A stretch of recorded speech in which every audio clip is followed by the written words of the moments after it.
When we used to think of Google, it was just the search engine. But while Googling became a verb, the company started to be known for so much more. While most of its products are still grounded in software, the company has made a real effort to produce its own hardware in the past few years. While some of Google's devices this year are excellent, like the Home Hub for example, most of them are pretty generic. The Pixel phones still only sport single rear cameras, for crying out loud. And while the Pixel Slate certainly has one of the best screens in its class, overall that tablet has a forgettable design. But it's not just what's outside that matters. When it comes to Google's products, software can not only make up for lackluster hardware, but even give the company's devices an edge over competitors. This year, Google proved that its continued expertise in software make it a contender even in hardware as well. The Pixel 3 is the best example. Physically, the phone is slightly more refined than the Pixel 2 and feels more premium. It also comes in a really nice, not pink color. But aside from that, nothing about the Pixel 3's design makes me long for the phone. In fact, the 3 XL even has one of the biggest screen notches in the market, which some people find utterly hideous. But, if you can stomach the notch or don't mind using the smaller phone, then boy, will you be blown away by Google software.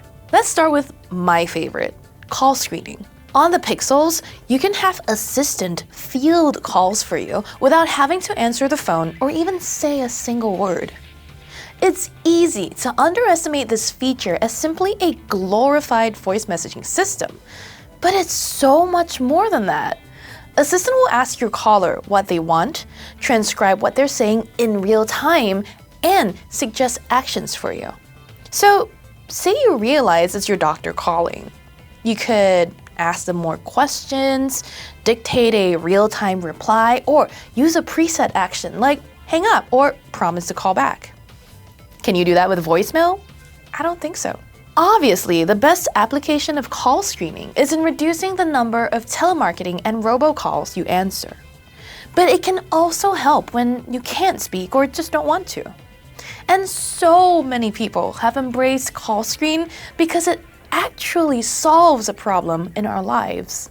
Call screen builds on technology that Google rolled out earlier called Duplex. And I'll admit, I had a lot of concerns at first over how uncanny and realistic Assistant sounded. So how can I help you? Hi, I'm calling to book a women's haircut for a client. I'm looking for something on May 3rd. It was even able to mimic tonal inflections that indicated human traits like hesitation and imperfection. We do not have a 12 p.m. available. The closest we have to that is a 1:15. Do you have anything between 10 a.m. and 12 p.m.? But the fact that Google was able to get its AI to sound so natural is laudable, even if it gives me the heebie-jeebies. Plus, Duplex is actually a helpful piece of software. It connects restaurants that might not have modern booking systems to a ton of people who would rather not pick up the phone to make a reservation. The best example of the importance of software is Google's imaging algorithms, which are so powerful they help the Pixel 3 nab the smartphone camera crown in our tests. Not only can the phones capture clear, colorful pictures with just a single rear camera, but the Pixels produce the nicest portrait mode effects on pure software alone. And with the magical night sight mode, Google easily kicked Apple and Samsung's butts in low light photography, turning dark, noisy pictures into shots that look like they were taken in the daytime. I also loved this year's Fit and Maps redesigns, which made both those apps much more helpful. And at I/O, Google showed off an upcoming AR feature that will make getting directions easier. You could just hold up your phone and it will show an on-screen arrow towards the real-life direction you should go. God, I can't wait for that feature to arrive. On other Google devices, like the Pixel Slate for example, software is also what makes it compelling. The company tweaked Chrome OS to be touch-friendly in tablet mode while remaining powerful and great for multitasking in desktop mode.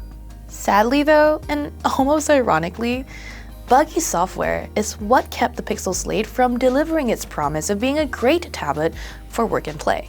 In fact, Google's software isn't perfect. The Android 9 Pie rollout this year was plagued with bugs, and many new Pixel 3 owners complained of issues like photos not saving or the camera not working. And while its redesign of Wear OS did make the smartwatch software feel less like Android repurposed for a wearable, it's still limited compared to Apple's watchOS. But perhaps bugs are a price you have to pay for being on the bleeding edge. Google's software is so far ahead of other consumer tech companies because it consistently pushes out ideas that aren't finished. Some of them suck, some of them are broken, but when Google gets it right, like it has with night sight and call screening, the result is nothing short of magical.